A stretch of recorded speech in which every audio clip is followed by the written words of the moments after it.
नमस्कार, मैं अखिलेश आनंद हूं। एबीपी न्यूज में आपका स्वागत है। आप देख रहे हैं इंडिया चाहता है। इस शो में आगे आपको हम दिखाएंगे पायलट गहलोत के बीच हुआ पक्का इंतजाम या ये है अस्थायी युद्ध विराम। ग्राउंड रिपोर्ट दिखाएंगे कि आखिर मैनपुरी में ही क्यों अटक कर रह गए अखिलेश। आपको यह भी बताएंगे कि आखिर यूपी में वर्दी की जाति क्यों हो रही है वायरल। लेकिन आज ऐसी खबर से हम शुरुआत करने जा रहे हैं। इन दिनों कई नेताओं की फिटनेस का बड़ा तगड़ा इम्तिहान ले रही है, जिसमें सियासी फिटनेस के लिए फिजिकल फिटनेस की एक कठिन शर्त आ गई है। इसके लिए बाकायदा फिटनेस टेस्ट हो रहा है। जी हां, बात हो रही है राहुल गांधी की भारत जोड़ो यात्रा की, जिसमें उनकी पार्टी के कम उम्र के नेता या कार्यकर्ता तो खूब उत्साह दिखा रहे हैं, लेकिन कांग्रेस की एक पीढ़ी के नेता हाफने लगे। आप देखिए यह खास रिपोर्ट।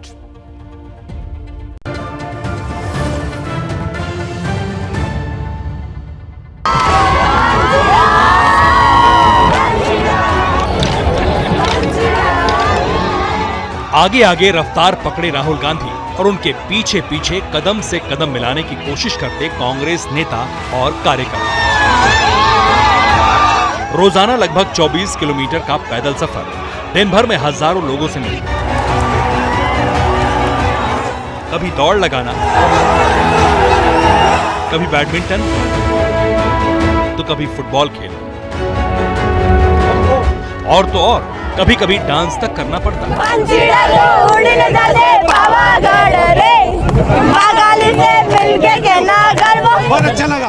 राहुल गांधी तो टॉप गियर में चल पड़ते हैं, लेकिन कांग्रेस के बुजुर्ग नेताओं का दौड़ते भागते हलक सूख जाता है। इसलिए कांग्रेस ने यात्रा के लिए फिजिकल फिटनेस को अनिवार्य कर दिया है। भारत जोड़ो यात्रा में शामिल होने के लिए अब फिजिकल टेस्ट पास करना जरूरी होगा। यात्रा में शामिल होने वालों का इंटरव्यू भी लिया जाएगा। फिजिकल और इंटरव्यू में पास होने वाले नेताओं की लिस्ट आला कमान को भेजी जाएगी, जहां से मंजूरी के बाद ही राहुल गांधी के साथ चलने का मौका मिलेगा। चली चली चली चली भारत जोड़ो यात्रा चली चली चली। राहुल गांधी की भारत जोड़ो यात्रा अगले हफ्ते राजस्थान में एंट्री करेगी। इसको देखते हुए जयपुर में 2 दिन तक कांग्रेस कार्यकर्ताओं और नेताओं का फिटनेस टेस्ट और इंटरव्यू लिया गया। एबीपी न्यूज ने फिटनेस टेस्ट के लिए आए कांग्रेस कार्यकर्ताओं से बातचीत की।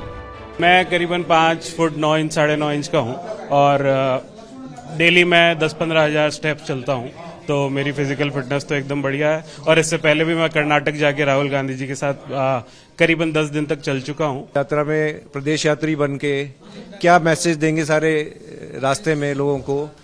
और फिटनेस डेफिनेटली फिटनेस क्राइटेरिया है, लेकिन इतना बड़ा क्राइटेरिया नहीं है कि जज्बा ज्यादा बड़ा क्राइटेरिया हमारे लिए।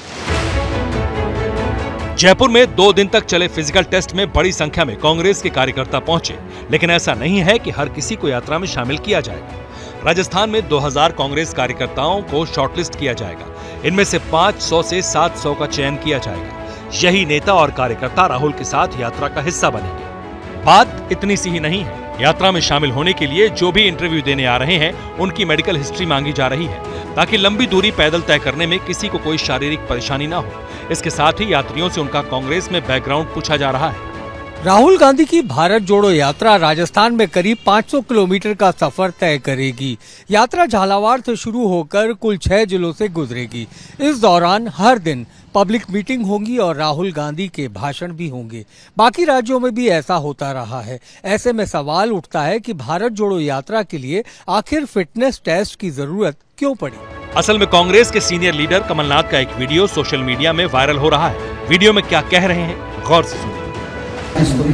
हम तो 7 दिन से मर रहे हैं। वो सुबह 6 बजे वो 2 प्रिंसिपल कि एक है कि 24 किलोमीटर से कम मैं नहीं चलूंगा, ठीक है, ये प्रोग्राम में आना चाहिए। तब मैं महाकाल जाऊंगा, चांटिया, मामा और ओंकारेश्वर, ये 3 जोड़ देना और 24 किलोमीटर पर देना। इस सिद्धांत पर कमलनाथ इंदौर में कथावाचक प्रदीप शर्मा से मिलने पहुंचे थे। ये वीडियो उसी वक्त का बताया जा रहा है, लेकिन इस बहाने बीजेपी को कांग्रेस को नसीहत देने का बहाना मिल गया। पीड़ा स्वाभाविक है आपकी। मैं राहुल गांधी जी से भी प्रार्थना करूंगा कि जो लोग शारीरिक रूप से अगर अस्वस्थ हैं तो उनको ऐसे जबरदस्ती न चलाएं कि उनको मरने तक की बात करनी पड़े।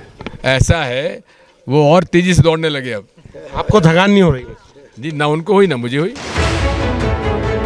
यात्रा के लिए फिटनेस टेस्ट का कांग्रेस नेताओं में ऐसा हवा बन गया कि इससे पहले महाराष्ट्र के कई सीनियर कांग्रेस नेता भी यात्रा में शामिल होने से पहले कसरत करते दिखे थे। महाराष्ट्र कांग्रेस के अध्यक्ष नाना पटोले से लेकर पूर्व सीएम अशोक चौहान तक दौड़ लगाते नजर आए।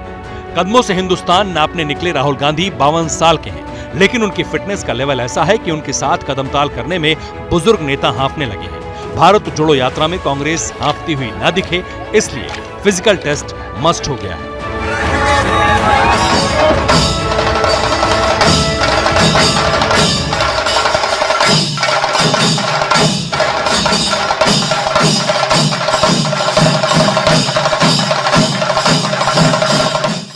स्क्रीनिंग कमेटी के पास जाएं और उसके बाद तय होगा कि कौन प्रदेश यात्री बनेंगे, कुछ इलाकों के यात्री बनेंगे। लेकिन कुल मिलाकर के कांग्रेस ने एक पारदर्शी प्रक्रिया के तहत राहुल गांधी की भारत जोड़ो यात्रा के तहत यात्रियों के चयन का फैसला किया है।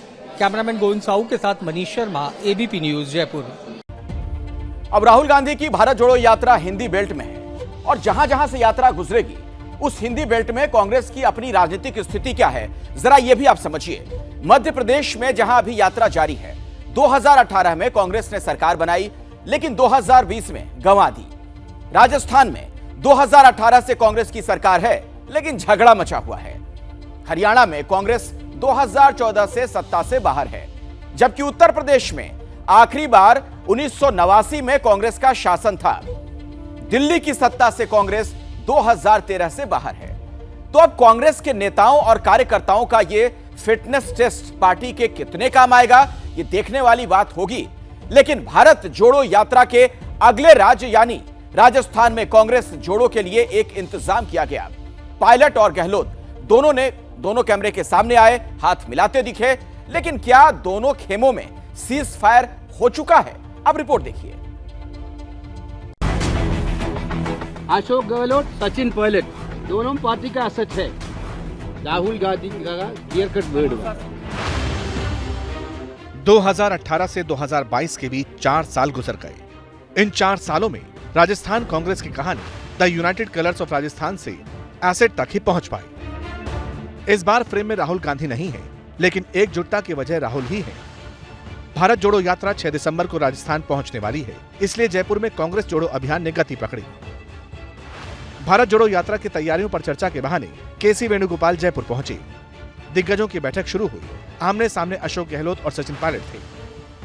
चंद दिन पहले ही गहलोत ने सचिन को गद्दार कहा था, लेकिन अब मौके की नजाकत थी और वेणुगोपाल की मौजूदगी, लिहाजा दोनों तरफ से एक दूसरे को रस्मी नमस्कार हुआ। बंद कमरे में क्या बात हुई, ये बताने के लिए जब नेता बाहर आए तो सवाल था कि क्या अब पायलट गद्दार नहीं है। इस पर जादूगर कहलाने वाले गहलोत के श्रीमुख से जो जादुई शब्द निकले वो सुन लीजिए। कल राहुल गांधी जी ने कहा तो अशोक गहलोत और सचिन पायलट एसेट है। जब राहुल जी ने ये बात कह दी है तो हमारी पार्टी की बहुत बड़ी खासियत रही है कि हमेशा जब संदेश नेता का आता है तो नीचे तक सब मिलकर के राजनीति करते हैं, मिलकर काम करते हैं और पार्टी के हित में क्या हो सकता है उस पर हम लोग आगे बढ़ते हैं। तो मैं आपको कह सकता हूं कि राजस्थान के अंदर भी हमारी चुनौती है अगला चुनाव 2023 का। जब राहुल जी ने ये बात कह दी है, राहुल जी ने कह दिया है तो आज्ञाकारी गहलोत के लिए सचिन अब एसेट हो गए। ये मेल जोल, ये प्रेम भाव अगले कुछ दिनों तक बरकरार रहेगा, क्योंकि खुद राहुल राजस्थान आ रहे हैं। भारत जोड़ो यात्रा झालावाड़, कोटा, बूंदी, टोंक, सवाई माधोपुर, दौसा, अलवर इन जिलों से गुजरेगी। इस दौरान दोनों गुटों को अपनी ताकत दिखानी है, इसलिए फिलहाल युद्ध विराम रहेगा और आला कमान ने भी इंतजाम किया है कि इस युद्ध विराम में कोई खलल न पड़े। दैट एडवाइजरी के बाद कौन कौन स्टेटमेंट दिया उसके लिए रिपोर्ट में भेज दिया। whomever is given statement after my direction that we will take separately। Rajasthan में अगले साल चुनाव है, इसलिए राहुल की यात्रा के दौरान दोनों गुट अपना शक्ति प्रदर्शन करेंगे। लेकिन सवाल ये है कि यात्रा के बाद क्या होगा। सवाल इसलिए भी है क्योंकि 25 सितंबर को जयपुर में विधायक दल की समानांतर बैठक बुलाने वाले गहलोत के 3 करीबी नेताओं पर एक्शन अभी बाकी है। गहलोत के करीबी कांग्रेस विधायकों का इस्तीफा अभी भी विधानसभा अध्यक्ष के पास पेंडिंग है। राजस्थान कांग्रेस के लिए भी नए प्रभारी की नियुक्ति अभी होनी है। राजस्थान विधानसभा चुनाव में महज 12 महीने का वक्त बचा है और कांग्रेस को अभी कई सवालों के जवाब तलाशने हैं। इसलिए ये सवाल अब भी है कि राजस्थान कांग्रेस में ये एसेट अब सेट हो गए हैं या ये तूफान से पहले की कोई शांति है। जयपुर से मनीष शर्मा की रिपोर्ट। तो क्या राजस्थान कांग्रेस में गहलोत और पायलट खेमों के बीच ये स्थायी सीज फायर है? कांग्रेस सूत्रों के जरिए इसकी इनसाइड स्टोरी समझने की कोशिश करते हैं। पायलट वर्सेस जो लड़ाई देखने को मिल रही है गहलोत की, उसका भविष्य काफी हद तक गुजरात और हिमाचल चुनाव पर टिका है। अगर हिमाचल जीते और गुजरात में ठीक ठाक प्रदर्शन रहा तो गांधी परिवार गहलोत पर दबाव बनाने की स्थिति में होगा। ऐसे में कांग्रेस राजस्थान में बीच का रास्ता निकालने की स्थिति में होगी, लेकिन गहलोत किसी भी सूरत में पायलट को सीएम बनाने को राजी नहीं। गांधी परिवार के ऑफर के बावजूद पायलट भी पार्टी संगठन में काम करने को तैयार नहीं। इसीलिए पक्की खबर यह है कि दोनों के बीच यह सीज फायर फिलहाल भारत जोड़ो यात्रा के लिए ही है। तो कांग्रेस की अपनी मुश्किलें हैं, लेकिन मुश्किलें अखिलेश यादव की भी कम नहीं। रामपुर, खतौली और मैनपुरी में उपचुनाव हो रहा है। अब प्रचार के लिए चंद घंटों का समय बचा है, लेकिन समाजवादी पार्टी के मुखिया अखिलेश यादव अब तक प्रचार के लिए मैनपुरी से बाहर ही नहीं निकल पाए हैं। क्या अखिलेश को कोई डर है? क्या वो बीजेपी के चक्रव्यूह में घिर गए? रिपोर्ट देखिए।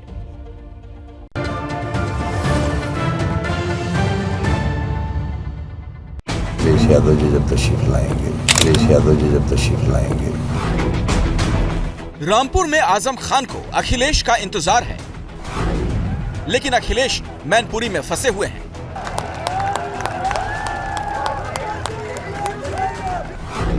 जयंत चौधरी को खतौली में अखिलेश का इंतजार है, लेकिन अखिलेश मैनपुरी से निकल नहीं पा रहे। यूपी में 3 सीटों पर उपचुनाव हो रहा है, रामपुर, खतौली और मैनपुरी। आम चुनाव में तीनों सीटों पर विपक्षी गठबंधन का कब्जा था, लेकिन अखिलेश का फोकस सिर्फ और सिर्फ मैनपुरी पर है। रामपुर, खतौली और मैनपुरी में 5 दिसंबर को मतदान होना है। प्रचार के लिए अब महज चंद घंटों का समय बचा है, लेकिन समाजवादी पार्टी के मुखिया मैनपुरी से निकल नहीं पा रहे। क्या मैनपुरी में बीजेपी के चक्रव्यूह में फंस गए हैं अखिलेश? क्या अखिलेश को मैनपुरी में डिंपल की जीत खतरे में नजर आ रही है? इसकी वजह भी है, मुलायम सिंह यादव के निधन के बाद मैनपुरी सीट पर हो रहे उपचुनाव में बीजेपी ने पूरी ताकत झोंक दी है। तमाम दिग्गज नेता मैनपुरी पहुंच रहे हैं। इस प्रचार के बीच जातीय समीकरण के लिहाज से बीजेपी ने नेताओं को प्रचार और बूथ मैनेजमेंट की जिम्मेदारी दी है। हर बूथ पर स्थानीय टीम के साथ मंत्री, विधायक और पार्टी के पदाधिकारी काम कर रहे हैं। बीजेपी कार्यकर्ता मैनपुरी में घर घर जाकर मतदाताओं से सीधा कनेक्ट कर रहे हैं। जाति के गणित को साधने के लिए जाति से जुड़े लोगों की बैठक हो रही है। यानी समाजवादी पार्टी के गढ़ को जीतने के लिए बीजेपी ने पूरी घेराबंदी की है। और यही वजह है कि अब अखिलेश नेताजी की विरासत के नाम पर वोट मांग रहे हैं। जब हम दूर रहते हैं तो कहते हैं देखो कैसे नेता हैं जो अपने परिवार को नहीं जोड़ सकते हैं, वो क्या पार्टी और समाज को जोड़ेंगे। और हम वो चाचा अगर मिल जाए तो बोले कितने परिवारवादी पार्टी है। मुझे बीजेपी की पता नहीं कौन सी बीमारी है। और अभी हमारे मुख्यमंत्री जी आए, वो पता नहीं क्या कह रहे थे, पेंडुलम की कोई ज्ञान दे के गए, पेंडुलम का कोई ज्ञान। सरकार के लोगों से कहेंगे कि हमें पेंडुलम की भाषा ना समझाओ, हमारे चाचा जानते हैं झूला कब किसको झुलाना है। रामपुर की लोकसभा सीट भी कभी समाजवादी पार्टी का गढ़ थी। आजमगढ़ तो परिवार का गढ़ था, लेकिन दोनों जगह हार मिली। अब बात विरासत के आखिरी किले की है, इसीलिए अखिलेश कोई कोर कसर नहीं छोड़ना चाहते। इसीलिए अखिलेश ने नाराज चाचा शिवपाल यादव से सुलह की, पार्टी के नाराज नेताओं को मनाया, शाक के वोटों के लिए समाजवादी पार्टी का जिला अध्यक्ष बदला। अब शिवपाल यादव और रामगोपाल यादव के साथ मिलकर डोर टू डोर कैंपेन कर रहे हैं। इसके बाद भी कोई कसर ना रह जाए, इसीलिए कुनबा याद दिला रहा है, अब अखिलेश ही छोटे नेताजी हैं। उन्हें खुशी और होना चाहिए जब कोई परिवार एक हो। हैं, ये तो हमारे देश की और समाज की संस्कृति है कि एक होना चाहिए, और राजनीति का भी मतलब यही है। लेकिन ये लोग ऐसे हैं, फूटन डालो, तो अब फूटन नहीं होगी। अब हम लोग आज जीवन एक हैं। लेकिन ये कह रहे हैं कि अभी चुनाव के बाद फिर से वही स्थिति उत्पन्न हो सकती है जो पहले थी। नहीं, उनका सोच ही गलत है, तो मैं क्या करूं। अखिलेश जानते हैं अगर मैनपुरी में हार हुई तो सिर्फ सवाल नहीं उठेंगे, नेतृत्व को चुनौती मिलेगी, पार्टी में बगावत होगी। इसीलिए आजम खान अकेले रह गए, जयंत चौधरी छूट गए और मैनपुरी के हर दरवाजे पर अखिलेश दस्तक दे रहे हैं। मैनपुरी से संजय त्रिपाठी के साथ ब्यूरो रिपोर्ट। तो तस्वीर यही है कि मैनपुरी इस समय एक बड़ा पॉलिटिकल एपीसेंटर बना हुआ है। ऐसे में कई तरह की अफवाहें और कई तरह के कैंपेन भी सोशल मीडिया के जरिए फैलाए जा रहे हैं। एक लिस्ट बड़ी तेजी के साथ वायरल हो रही है जिसमें दावा यह है कि मैनपुरी सीट पर एक खास जाति के पुलिस कर्मियों को चुनावी ड्यूटी से दूर रखा गया है। क्या है यह वायरल लिस्ट और इसकी सच्चाई आखिर क्या है, आप रिपोर्ट देखिए।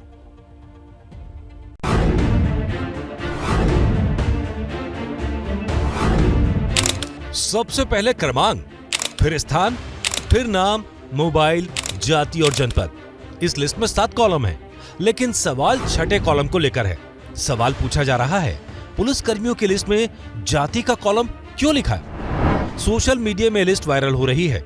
दावा है ये उन पुलिस कर्मियों की लिस्ट है जिनकी ड्यूटी मैनपुरी उपचुनाव में लगाई जाएगी। आरोप लग रहे हैं लिस्ट में एक भी यादव और मुस्लिम नहीं है। मामले को लेकर समाजवादी पार्टी चुनाव आयोग पहुंच गई। मांग की है कि ऐसे लोगों के खिलाफ चुनाव आयोग कार्रवाई करे ताकि चुनाव आयोग पर किसी को अंगुली उठाने का मौका न मिले। समय रहते मैंने सारी जो गड़बड़ियां हो रही हैं सबूत सहित वो इलेक्शन कमीशन के सामने प्रस्तुत कर दी। वैसे पुलिस इल्जामों का खंडन कर रही है। यूपी पुलिस के मुताबिक ऐसी कोई लिस्ट जारी नहीं की गई।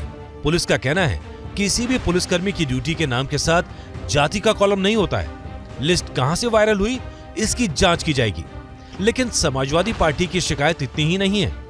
जो नॉन मुस्लिम बूथ हैं उन पर बीजेपी का जो आदमी है वो नाम देता है, बीएलओ नहीं देता है। वो देता है कि ये नाम काट दिए जाएं और वो काटे जा रहे हैं। उनकी हम सूची सब दे रहे हैं धीरे धीरे। तो क्या भी पुलिस कप्तान बदलने हमने ये मांग की है कि अभी विधानसभा के चुनाव में जो मतदाता सूची थी वही उसी से चुनाव कराया जाए। केवल जो मर गए हैं लोग उनका नाम हटाया जाए। असल में मुलायम सिंह यादव की परंपरागत सीट मैनपुरी के उपचुनाव में इस बार समाजवादी पार्टी का बहुत कुछ दांव पर लगा है। उनके पास शिकायतों की लंबी फेहरिस्त भी है, जिनमें वोटर लिस्ट से लेकर बड़े पैमाने पर असली मतदाताओं के नाम काटे जाने के आरोप भी शामिल हैं। दिल्ली से बिलाल अहमद खान के साथ ब्यूरो रिपोर्ट। और चलिए अब आपको गुजरात लिए चलते हैं, वहां विधानसभा चुनाव की बात कर लेते हैं। गुजरात में अब सभी पार्टियों का जोर दूसरे चरण के चुनाव पर है। दूसरे चरण के चुनाव में चर्चित सीटों में अहमदाबाद की दरियापुर सीट भी है। यह सीट बीजेपी के लिए क्यों है मोस्ट वांटेड, आप देखिए एबीपी न्यूज संवाददाता जितेंद्र दीक्षित की यह खास रिपोर्ट।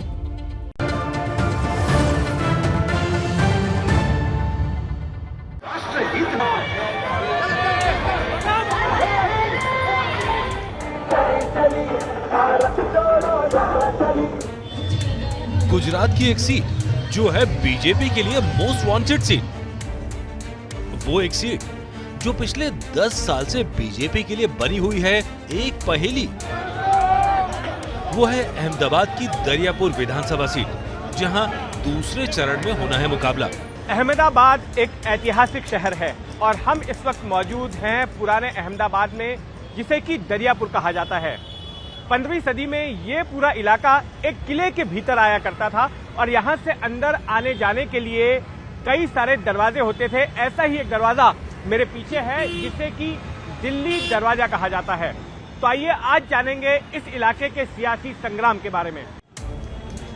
दिल्ली दरवाजे के रास्ते कौन गांधीनगर पहुंचेगा, इसके लिए दरियापुर में सियासी संग्राम है।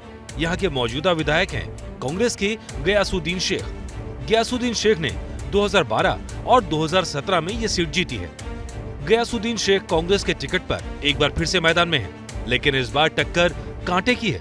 मैदान में बीजेपी के साथ ही ओवैसी की पार्टी और आम आदमी पार्टी भी है, इसीलिए मुस्लिम वोटों का बंटवारा तय लग रहा है। तो गयासुद्दीन शेख को फिक्र हिंदू वोटों की है। आरोप लगा रहे हैं बीजेपी वोटरों को धमका रही है। इनका माहौल जो है गुजरात में सही नहीं है, इसलिए पूरी साम दाम दंड भेद यानी सब पैरोल पे भी गुनहगारों को बुला लिया, अपराधियों को से डराया धमकाया जा रहा है। बिल्कुल दोहरे मापदंड से ये चल रहे हैं। लेकिन अब ये जो इनका खेल है बहुत पुराना हो गया। मैं मानता हूँ गुजरात का मतदाता बहुत संवेदनशील है। 2012 से पहले तक दरियापुर सीट बीजेपी का गढ़ हुआ करती थी। 1990 से 2007 तक बीजेपी के भरत बारोट यहां से चुनाव जीतते रहे, लेकिन पिछले 2 बार से कहानी बदल गई। अब हाथ का सिलसिला बदलने के लिए इस बार बीजेपी ने उम्मीदवार बदला है। कौशिक जैन इस बार बीजेपी के लिए ये सीट जीतने मैदान में उतरे हैं। मुस्लिम वोटरों को भी साथ लाने की कोशिश है। जीत का भरोसा है, इसीलिए गयासुद्दीन शेख के आरोपों को हार का डर बताया जा रहा है। ये सब गलत बात है। वो खुद इलेक्शन हार गए हैं, इसलिए वो ऐसी बातें कर रहे हैं। मैं उनको चैलेंज मारता हूँ कि एक भी ऐसा कोई आदमी नहीं है। मैं जाहिर जनता का हित का आदमी हूँ। मेरे को कोई भी लोग मिलना मेरे को पता होता नहीं है। लेकिन इस बार मैदान में अरविंद केजरीवाल की पार्टी आम आदमी पार्टी भी मैदान में उतरी है और ओवैसी की पार्टी AIMIM भी मैदान में है। ऐसे में बीजेपी को लग रहा है कि वोटों के बंटवारे से उसे फायदा मिलेगा और इस बार वो बाजी मार ले जाएगी। पहले सीट को दरियापुर गाजीपुर सीट के नाम से जाना जाता था। परिसीमन के बाद इसका नाम दरियापुर हुआ। परिसीमन के बाद नाम ही नहीं बल्कि सीट का मिजाज भी बदल गया। दरियापुर में कुल 2,10,000 वोटर हैं। इनमें से 80,000 यानी करीब 40% मतदाता मुस्लिम हैं। ये मुस्लिम मतदाता इस सीट पर हार जीत का फैसला करते हैं। इस मुस्लिम वोट पर ओवैसी की नजर है, इसीलिए यहाँ AIMIM का उम्मीदवार भी मैदान में है। ओवैसी ने खुद यहाँ रोड शो किया। गयासुद्दीन शेख इसे बीजेपी को जिताने के लिए ओवैसी की चाल बता रहे हैं। इस बार आपकी सीट से आम आदमी पार्टी और MIM के भी उम्मीदवार हैं, तो आपको लगता है कि जो वोटों का बंटवारा होगा उसका फायदा आपको मिलने वाला है? वो मेरे को ही फायदा मिलेगा। MIM कोई फैक्टर ही नहीं है। आप पार्टी ने अपनी एजेंसियों के द्वारा एक माहौल खड़ा किया था, लेकिन उनके गुब्बारे से हवा निकल गई है। एक भी सीट MIM या आप जीतने नहीं जा रही है। गुजरात में हमेशा 2 तरफा लड़ाई रही है कांग्रेस और भाजपा के दरमियान, और इस मरतबा भी जो लड़ाई है वो कांग्रेस भाजपा की होगी, ये बिल्कुल तय है। बीजेपी यहाँ जोर शोर से प्रचार कर रही है तो कांग्रेस को उम्मीद अपने ग्राउंड वर्क पर है। ओवैसी के आने के बाद दरियापुर में माहौल गर्म है, लेकिन मतदाता फिलहाल खामोश है। कैमरामैन सचिन शिंदे के साथ जितेंद्र दीक्षित, ABP न्यूज, अहमदाबाद। और आपको यह भी बता दें कि प्रधानमंत्री का कल अहमदाबाद में रोड शो है और सबसे बड़ा रोड शो यह होगा। 3 घंटे तक चलेगा। 28 किलोमीटर तक यह पूरा रोड शो होना है। तो अभी की बड़ी खबर आपको बता दें, एक बार फिर से बता दें, प्रधानमंत्री का कल अहमदाबाद में रोड शो है और सबसे बड़ा यह रोड शो बताया जाता है। लगभग 3 घंटे तक यह रोड शो चलना है और इस दौरान 28 किलोमीटर तक का यह रोड शो पूरा होना है। तो इसी से आप अंदाजा लगाइए किस तरीके से बीजेपी पूरी ताकत झोंक रही है चुनाव में, खुद प्रधानमंत्री प्रचार में, और किस तरीके का धुआंधार प्रचार है कि प्रधानमंत्री सबसे बड़ा रोड शो करने वाले हैं। 3 घंटे तक चलेगा यह रोड शो। एयर इंडिया और उसके प्रतीक महाराजा को भला कौन भूल सकता है। एक दौर में उस महाराजा की एविएशन मार्केट में बड़ी धूम थी। उस महाराजा के पुराने दिन लौटाने के लिए टाटा सन्स ने एक बड़ा दांव चल दिया है। आप देखिए हमारी एक खास रिपोर्ट।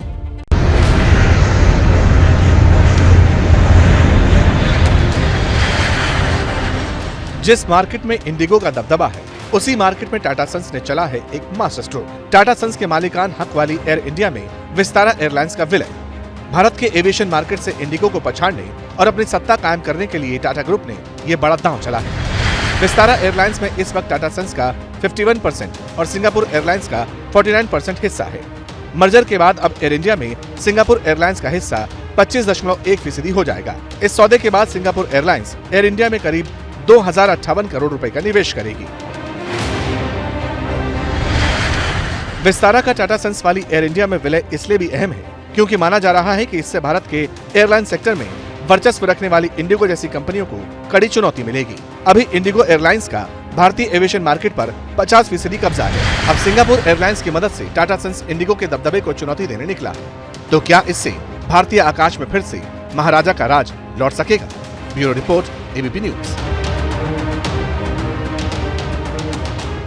2019 में फिर से मोदी सरकार बनी तो कहा गया कि बीजेपी को मुस्लिम महिलाओं ने जमकर वोट किया।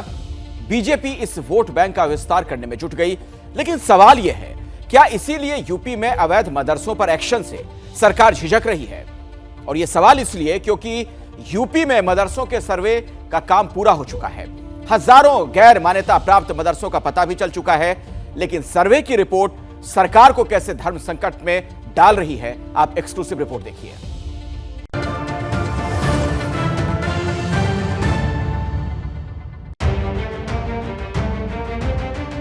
ये इनकी औकात नहीं है जो ये उस पर पाबंदी लगाते क्यों ना पाबंदी हम करने। हमारे यहाँ के लोकल लोग हैं, वो बेचारे आते हैं, डोनेट करते हैं। अनरिकॉग्नाइज मदरसे हैं, इलीगल तो नहीं है ना। सर्वे कराकर और डेटा जमा करके आप बाद में हैरास करेंगे, तो इसीलिए मैंने कहा छोटा इनर।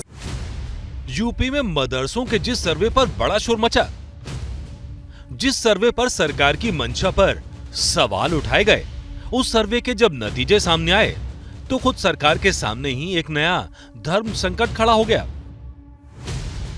धर्म संकट की वजह बनी है सर्वे की रिपोर्ट जो 15 नवंबर को सरकार को सौंपी गई है।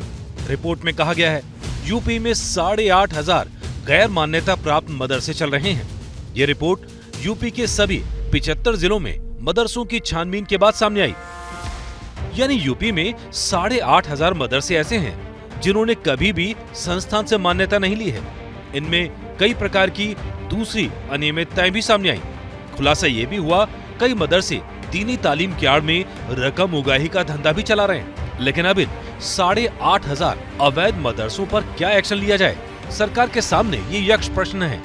सरकार विधि सम्मत कार्य कर रही है और विधि सम्मत दायरे में जो आएंगे, विधिक प्रक्रिया पूरी करेंगे वो ठीक है, और विधिक प्रक्रिया को पूरा नहीं करेंगे तो फिर उनके सामने कठिनाई आ सकती। मंत्री जी ने गोलमोल जवाब दिया, लेकिन मदरसों पर कार्रवाई को लेकर सरकार में मतभेद साफ दिखाई दे रहा है। इसकी एक वजह पसमानदा मुस्लिमों की नाराजगी से बचना बताया जा रहा है, जिन्हें अपने पाले में करने के लिए बीजेपी पूरा जोर लगा रही है। पसमानदा यानी मुस्लिमों के पिछड़े वर्ग की यूपी में मुस्लिमों की कुल आबादी में 85% हिस्सेदारी मानी जाती है। यहाँ मुसलमानों की 41 जातियां इस समाज में शामिल हैं। कई सीटों पर ये मतदाता निर्णायक भूमिका भी अदा करते हैं। बीजेपी मुस्लिम समाज के इस तबके को अपने पाले में लाने के लिए जगह जगह पसमानदा सम्मेलन आयोजित कर रही है। 13 नवंबर को बीजेपी ने बरेली में राष्ट्रीय मुस्लिम पसमानदा महासम्मेलन का आयोजन किया था। इससे पहले रामपुर में भी ऐसा ही आयोजन किया गया। अब सवाल यह है, पसमानदा का मदरसों से क्या लेना देना? जवाब ऐसे समझिए, ज्यादातर पसमानदा मुस्लिमों की आर्थिक स्थिति मजबूत नहीं है। मदरसों में तालीम लेने वाले बच्चे पिछड़े और गरीब तबके से होते हैं। बीजेपी नहीं चाहती कि गैर मान्यता प्राप्त मदरसों पर सख्ती से पसमानदा मुसलमानों में नाराजगी का संदेश जाए। अवैध अवैध होता है और वैध वैध होता है। मदरसे की विरोधी हमारी सरकार नहीं है, लेकिन अवैध मदरसे चले इसके हम लोग खिलाफ हैं, और जो अवैध चला रहा है उसको मानसिक तौर से वो तैयार भी है वो बंद करने के लिए। अवैध और गैर मान्यता प्राप्त मदरसों को लेकर सवाल पूछे जाने पर इसी तरह का जवाब मिलता है। लेकिन पार्टी के अंदर खाने के सूत्रों की माने तो मदरसों की जांच रिपोर्ट गले की हड्डी बन गई है, जिससे न तो उगलते बन रहा है और न ही निगलते। सरकार न तो इन मदरसों को पहले की तरह चलने देना चाहती है और न ही इन्हें बंद करने का फैसला ले पा रही है। लखनऊ से संजय त्रिपाठी की रिपोर्ट। तो इंडिया चाहता है में आज के लिए बस इतना ही। चुनाव और देश दुनिया की तमाम बड़ी खबरें आप देख सकते हैं abplive.com पर, या डाउनलोड कर लीजिए ABP लाइव ऐप। क्या मजबूरी है मेरी, बताइए। मैं अभी आपको बताती हूँ कि मैंने ओए होए होए होए नमकीन के चटकारे लेते हुए टकटकी मार के डिबेट शो को पॉज रिपीट कर कर के देख रहे हैं जोगिंदर जी। इनकी तरह आप भी देखें अपनी फेवरेट डिबेट्स को रिपीट कर, और डाउनलोड कीजिए ABP लाइव ऐप अपने स्मार्ट टीवी पर।